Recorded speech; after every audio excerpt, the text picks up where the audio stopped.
Hey, welcome to another episode of Tiger Territory, part of the Foul Territory Network. A Detroit Tigers podcast. I'm Kieran Stecklet. With me, as always, the man following a Bryson with the likability of a Rory. He is Cody Stavenhagen. How you doing? Hey, doing all right. We are, I think, entering the final holes in the Masters here on Sunday. I'm personally going for Rory, but open to anything here. Not feeling too passionate. In the back of the Target Field press box, Tigers lost the series finale against the Twins, but you're 9-6. You got another series win. I think things are going very well for the Detroit Tigers right now. I continue to be impressed. I think I'm more impressed with this team than I was at any point in spring training because they've come out in the regular season and they have been in every game. In a way, a 5-1 loss here was maybe the least competitive game they've played so far this season, and it wasn't like they got blown out. They just never quite mustered a lot of momentum on offense. But you are 9-6. You enter today with the best record in the American League. And they are continuing to find different ways to put pressure on opponents, whether that's pitching well, whether that's running the bases, doing a lot of little things right. That makes me really encouraged right now. You couldn't ask for a whole lot more to start this season. Yeah, I agree. I think what I'm grappling with, Cody, is trying to figure out how good I should feel. Yeah. Because here's the thing.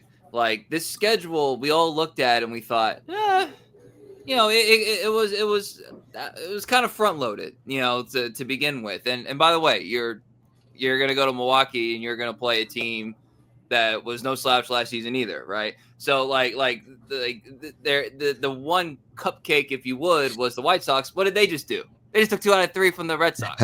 All right, so like baseball's weird, and the only thing that you can do is kind of, like you said, do all those little things, do the stuff that is going to play itself out to your benefit over 162. The difference is the Tigers have done those little things and it's played to their benefit over 15, right? So like you think that these kind of things can continue. There's going to be slumps. There are slumps. We'll get to that a little bit later, but I will say this: if the Tigers weren't like a really random, if you want to call it that, surprising 0.02% playoff run last season. Like if they had been like a little bit better than mediocre for the previous 3 years, I'd be thinking like, what's the ceiling for this team? You see what I'm saying? Well, That's like that I mean, biggest the bias stat of that the came folks out we're all this fighting. week, the stat that came out, like they're 40-19 dating back to August 11th of last season. That's the best stretch of Tigers baseball since late 2011 into 2012. Like that is how well they are playing. Like last season doesn't actually matter. We talk about that a lot, not big believers in carryover, but it's not nothing, I think when you do have a little bit of history to look at, and when the team continues to come out and play well with guys injured, it presents a good feeling. Like there's a roadmap now that this team has for what success looks like, and they have come out of the gate and largely executed a lot of the important factors. They continue to pitch well, they haven't blown a lead yet this season. I think that's important to note. The bullpen looks very good. And the offense, whether it's big hits from Torkelson, you're going to have guys up and down throughout the season, right? Zach McKinstry's probably not going to have 1,000 OPS all year. Riley Greene's not going to be mired in a horrible slump all year. But if you continue to run the bases well, they're again, I think, second in baseball in terms of going first to third. If you continue to do smaller things like that, you're setting yourself up in a pretty good position. Yeah, the way I would almost phrase it is seasons don't carry over, Cody, but ball players and coaches do, and their messages do. And that's exactly what's happened. Like, it's not momentum that's carried over. It's just them doing what they've been doing. Like, it's actually rather simple when you think about it. Plus, you're getting, better pitching from Mize than you did, and we'll talk about him in a second, than you did at any time last year. The Gleyber Torres edition, which we'll talk about a little bit later. Like you have Jahan more in the mold. You have Dingler for a whole, like it's not like you're lacking anything from last season. Jack Flaherty, who we talked about earlier this week, you're not lacking anything from last season. You're actually kind of maintaining and getting the gains, including Torkelson, who deserves a ton of credit for what he's been doing. But I did want to, because we're fresh off of it, Cody, talk about the Casey Mize aspect. Casey Mize today, I had in my notes somewhere, wrote it down. It was 5.2. There, I found it. 5.2 innings, 7 hits, 4 earned runs, 3 Ks. Something that I actually, this felt like a come back down to earth game for Casey Mize, in which you still feel overall encouraged with what you're getting out of him. You know, on the mound, I thought the Twins honestly beat him more than he pitched. Didn't pitch well. If that makes sense. They went down and they kind of earned their hits, and he had a little bit of a bad ball and play luck. Overall, he gets the loss and he earned it with the stats. I think he still feels pretty good about Casey Mize. Yeah, I wouldn't even necessarily frame it as a comeback down to earth outing. I guess maybe come back down to earth in terms of the stats. The stats, the overall vibe, but his stuff I think was equally as good as any outing of the season. The Twins were pretty aggressive against him. They did put a lot of balls in play. He still had a decent amount of whiffs, maybe not quite to the level of his previous 2 starts, but the swing and miss was there. The splitter was largely there. He did gave up 2 home run balls, bad pitches to Buxton and Julian that got hit out of the park. But otherwise, he was really good. It was kind of a reminder of just how hard it is to post 5-6 scoreless every single time out. It's just not going to happen. So if this is something close to an off day, you will take it. Casey said after his start, I think if I pitch to that level over the course of 30 starts, the results are going to be pretty good. And I tend to agree. So even though they lost, even though Casey gives up 4 earned runs, I'm just encouraged that the fastball is still playing. The splitter's still there. There's evidence that these multiple sliders can work. I just chalk it up to baseball today. I still feel just as good about Casey Mize as I did before this outing. Yeah. Overall, like I agree. And again, like Casey, the stoic guy, I'm like reading his emotions as these things are happening in real time. And you could tell like he's PO'd at himself because he just missed, as opposed to being PO'd because it's a miss. If that, and that's kind of like the way that I would phrase it. We're going to continue talking about what we saw this past weekend, Cody. But first, a word from our sponsors. Take me out to my TV on FanDuel Sports Network. Yeah. Watch me some dingers and RBIs. I'm just glad they have my local team live for its root for the Tigers on FanDuel Sports Network. Tigers games, announcers, and more Tigers games. Did I mention they have the Tigers? Stream now. Yeah, so it was the back half of the rotation, back 2/3, if you want to say it, of the rotation, 3/5, I should say, of the rotation this weekend, Cody. And the guy that we saw on Saturday, Jackson Jobe, there's nothing but glowing things to say about what he did. Jackson Jobe, we're gonna do a little bit of a game, like stock up, stock down. Little spoiler alert. Jackson Jobe, stock up, all right. 6 innings, 2 hits, 2 Ks, 0 runs.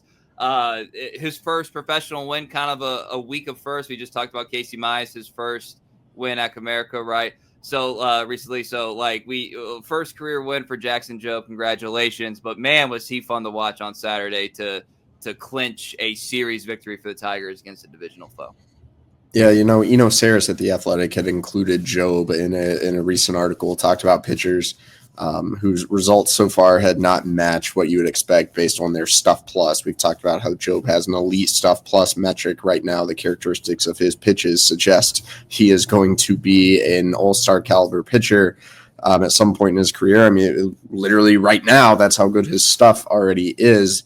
And it's the execution that had to be better. I think the execution was a lot better from Jobe this weekend. The thing that stood out to me was just the command, fastball and sinker, arm side into right-handed hitters all day.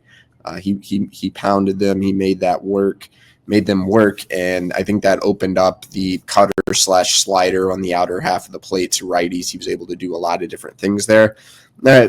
In a way, it's almost the reverse of the mind, because Jobe got great results and he looked much improved. It was easily his best execution.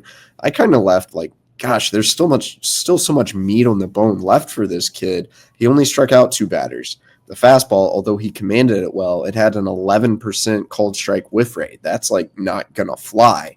And then he made an effort to mix in the curveball a little bit more. He didn't get any whiffs on the curveball. He did steal 3 strikes with it. That curveball is still a work in progress. We saw him struggle to get out of some two-strike counts early in the outing. The pitch count was up there through 2 innings. And then he really dialed in. He went right at guys, got some weak contact. So it was okay. He wasn't necessarily missing bats or generating called strikes with the fastball. It's still a pitch that, in theory, is only going to get better and get better results if he commands it. If he can lock in this curveball a little bit to miss some more bats, I think that may be the next step for him. But really, this was a reminder that if Jobe isn't leaving pitches down the middle, and if he isn't issuing walks, it's just going to be tough for anyone to square him up. No, that's a good point, because like what I had talked about previously with Jobe was he had like the pitching ninja highlight outings, and it wasn't like a complete start. And what we had here was less of the ninja stuff, although it did happen. Don't get me wrong. But less of the pitching ninja stuff and more of just kind of the boring stuff. Yeah. And I think Jack, that might be like the weird battle for Jobe this season. And I'm going to start looking at it from that framework. Not necessarily like he's a guy who lacks details, or the Tigers certainly aren't a coaching staff that kind of skips on the details. But when the stuff is that naturally great, like that, there's a tendency to rely on it just in general. This is across the board for pitchers, hitters, all athletes really. And the technical things come later. He's only a rookie. He's only had a couple starts. So we're not expecting this to happen overnight. But the quicker that some of that command stuff, so some of that, even if you just want to put it simply, just not missing middle, like the quicker that happens more often, the faster he's gonna ascend, because then all that natural stuff that we all goo goo gaga over is gonna like take it away. So like I'm a fan of boring outings from Jackson Jobe. I think if he has like a 3-2 ratio of boring outings with the holy S stuff outings, I think he might win Rookie of the Year. Like that, like seriously. Like that's the kind of thing that you honestly should be looking for.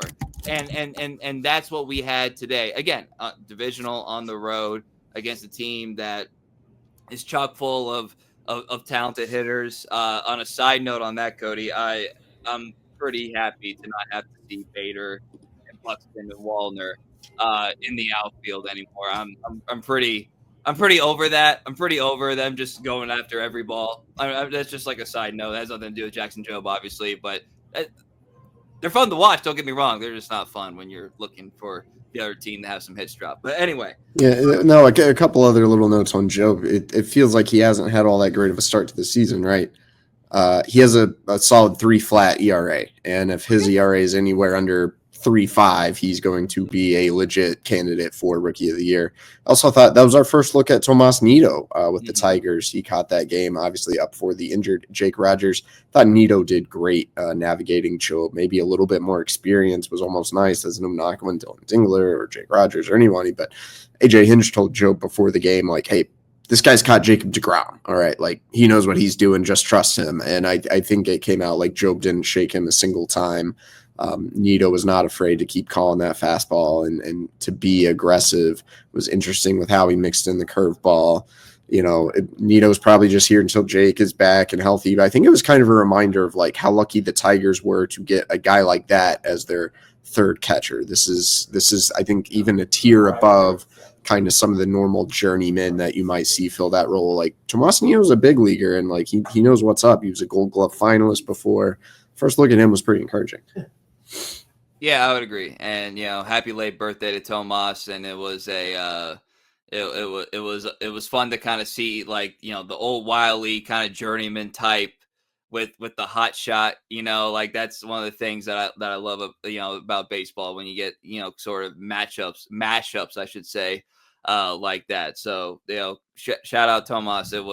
It doesn't happen without him. That's for dang sure. And again, it's not like they've got multiple years of minor league experience going for them in terms of chemistry and all that stuff.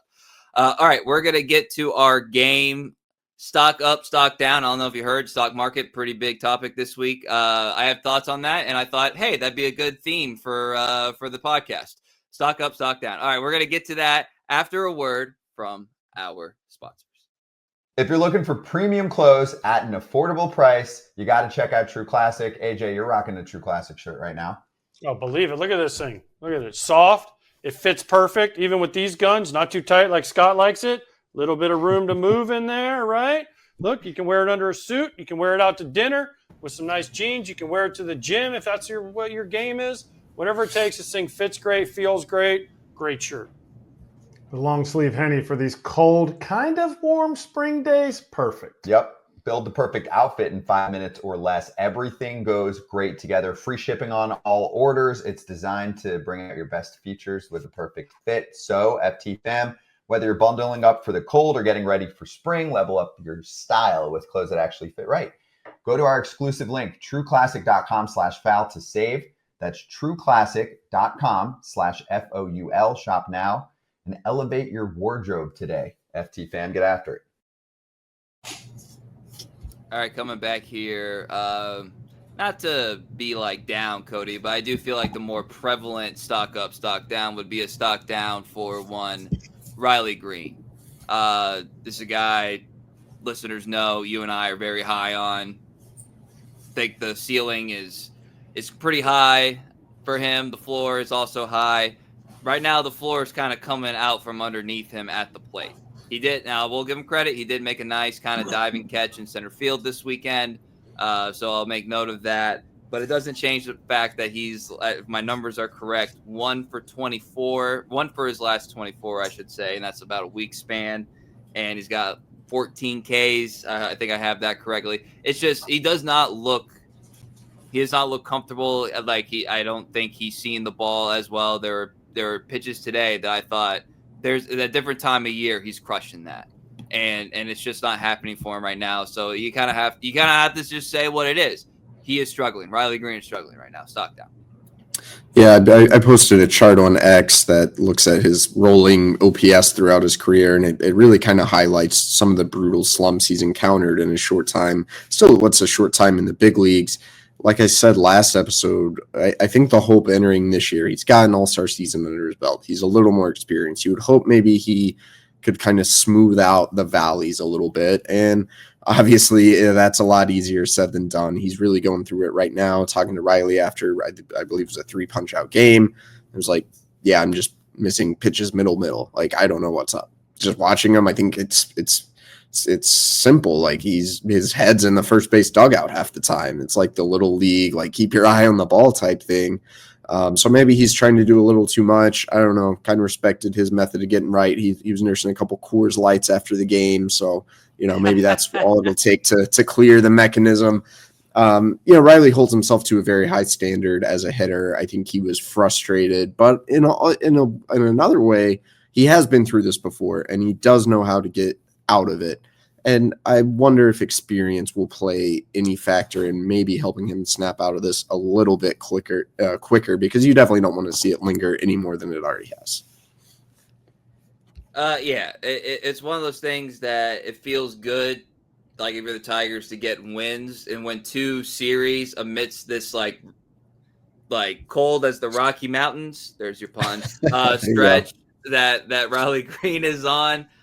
His bat is going blue. Just kidding. All right, I'm done. But the thing is, it's not going to last. So the fact that you're still winning games is encouraging. But the bottom line is, it's this has to have an expiration date. I'm sure it will, but I'm just saying the obvious. It has to have an expiration date. All right, so we did a stock up for Jobe already, so that we've got that. A crime, Cody. A crime was committed by the fact that we have not talked about Spencer Torkelson yet, other than a passing mention. He'd probably be pissed. He'd probably be so pissed that he would hit our heads into the upper deck of Target Field there, because he is hitting the ball like he's mad at it. All right. Like, it is so much fun to watch. His home run today, like, he's like PO'd himself for missing a couple fastballs, and then he gets another one, and he like hits himself in the head after a home run. He's still upset. And there was another thing too, Cody, on Friday. I think it was in the 6th inning. He has 2 near home runs that just go foul, and like the emotional kind of like of that in the past, and probably most ball players, probably you're out of that at bat. To almost get a home run twice, you're out. Like, there's no way you're getting a base hit. You're certainly not hitting a home run. Torks gets a walk there. And I thought that's a little thing that I'm looking for growth-wise out of Spencer Torkelson, is that, like, as a man who's been through some highs and certainly some lows in this game, and that at bat, he missed a home run twice. Still came back, still worked it, still got on base. I thought that was a big moment, and I had that written down already. Then he goes and hits 2 home runs, one on Friday, one on Sunday, and it makes it seem like a small moment. But I thought that was a big moment too. Spencer Torkelson, you look at the counting numbers across the board for this team, he's leading them in pretty much everything except for triples, I think. So Spencer Torkelson, 5 doubles too, by the way, to go with 5 home runs. He's killing it. Yeah, talking about that at bat with the foul balls, even Torque was like, I feel like normally for a hitter, whether it's me, someone else, you watch that and it ends in a strikeout. Sure enough, his at bat where he broke the Joe Mauer retired number thing out there a couple years back, that ended in a strikeout. Not anymore. He worked that. He took the walk. Beyond that, like, his homer Sunday was a hitter's pitch that he crushed, but he continues to just cover the entire plate. He is driving pitches all over the place, balls away, balls down the middle. I just couldn't be more impressed. I don't have a lot to say about it because he's only been hot and hitting since the start of the regular season, but it hasn't really cooled off. Every now and then there's been one at bat. Maybe he'll miss a middle pitch or something. You're like, oh boy, is this going to happen? Is Torque going to revert to his old ways? And so far, just hasn't happened. 5. The fun thing about Torque is that those lows have been so low, is that I don't think anybody's going to get ahead of their skis, if you would. Yeah. But I'll tell you this, I'm fighting it, Cody. That's all I'll say. I'm fighting it. So we got to go with a stock down of Reese Olson. Balls and strikes, people are going to bring up from the home plate perspective, Cody. But bottom line is, he was out before the end of the 5th inning, 4 earned runs, 3 Ks, 3 walks to go with it. If you're a hipster and you were never really like all in on Reese Olson, like you're feeling like pretty good about yourself. I still believe in Reese, but he's clearly 5th in the hierarchy of this rotation.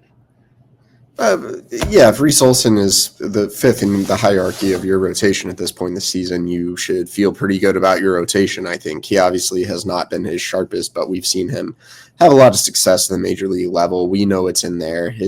The pure stuff on some of his pitches is maybe not quite as nasty as these other guys. That puts a little more premium on his ability to execute, and he just hasn't quite executed so far. But look, the changeup is still there. The changeup can still be very difficult for hitters to square up, let alone make contact with.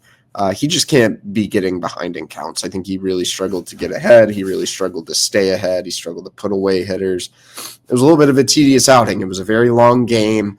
I was like, come on, Reese, just throw strike one. And then he started throwing some strike ones, and then it'd be 2-1, 3-1. It was like, come on. I think it was just one of those nights for him. We haven't quite seen him dial anything in. I asked if there was anything specific. He felt like he was fighting mechanically. He didn't quite point anything out, but I'm sure he will confer with Chris Fetter, with Robin Lund, and I will be interested to see what kind of adjustment he makes. I'm far from concerned with him at this point. All right, couple quick stock ups. Just Henry Malloy diving catch in the outfield today. All right, like in order, not the best route I've ever seen. trying to ruin the stock up, Cody. Well, the thing is, like, is it stock up? I love me some Jahan, but I think he's stock down for me right now. He's starting to go through it quietly at the plate too. Well, that was part of it. That's why I specifically said that he had a diving catch in the outfield, not an overall week of stock up for Justin Henry Malloy. But the thing is, you have to have him in the outfield in order for this roster to be maximized. Like, you have to feel comfortable about him in the outfield at times in order for this roster to be maximized. And so, like, all right, there was something. Not going to overplay it, but it was something. Slight stock up. Kerry Carpenter. What if I told you that Kerry Carpenter is hitting 231 against lefties so far this year, Cody? Not bad. And what if I told you that he's hitting 219 against righties? That would surprise me. And it's 2-2 with the home runs for Kerry Carpenter. So a little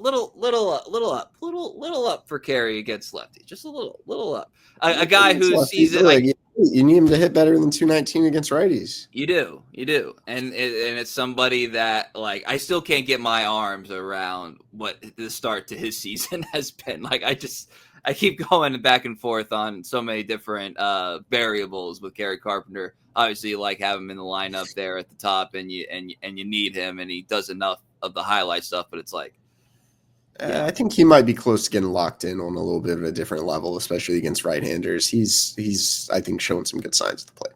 There you go. Slight stock up to Javier Baez, who recently had a 5-game hit streak snap. That's okay. He's, like, as we talked about earlier, he has been a positive for this team. And let's do a stock down for smooth ninth innings, Cody, because on Friday, who was it? It was Canley. Canley, right? Gives up the run and gives up gets some traffic there, a little bit uneasy, and then Hanafi. Sorry, my note. Brebbia on Saturday gives up the line, or it's a line out, but it was sharply hit. Obviously, nice little play by Torque there, and then the double. And it was like, all right, are we about to have to have a little bit of a harder conversation about this ninth inning? No, a couple Ks to end it out, but first two at bats weren't necessarily the most encouraging, just in a very, just in the moment there. And, there's a reason that AJ Hinch looks at 4, just like I do, looks at 4 runs as a quote unquote safe situation. Sweeps stock down. You had a chance to sweep twice this week and you couldn't. So stock down for sweeps. Also for picking the closer of this team, Cody, because Canley and Herter, 2 each saves. So a 3-inning save is a little bit different. I think Canley's clearly your go-to option for the 9th inning in a save situation right now. But I like Brant Herter with the old school fireman save. That's kind of cool. And a couple guys we had talked about earlier in the week, but want to make mention. Zach McKinstry stock up, and then also Dylan Dingler, who had himself 3 hits on Friday, was hitless today, I believe, but still, he continued makes you feel good about the catcher position. So I wanted to give him some credit. And look, we talked about Colt Keith. Colt Keith did have 3 hits over the weekend, including a ribby. So where's it coming? Where's it going? I don't know. We did have a couple hits. Stock's not up. An infield dribbler, a couple. I think kind of a hold. A couple more perplexing plays in the field. I guess just one. Weird one. Did have a couple of bats. He hit a couple balls hard. He also hit a lot of balls back to the pitcher.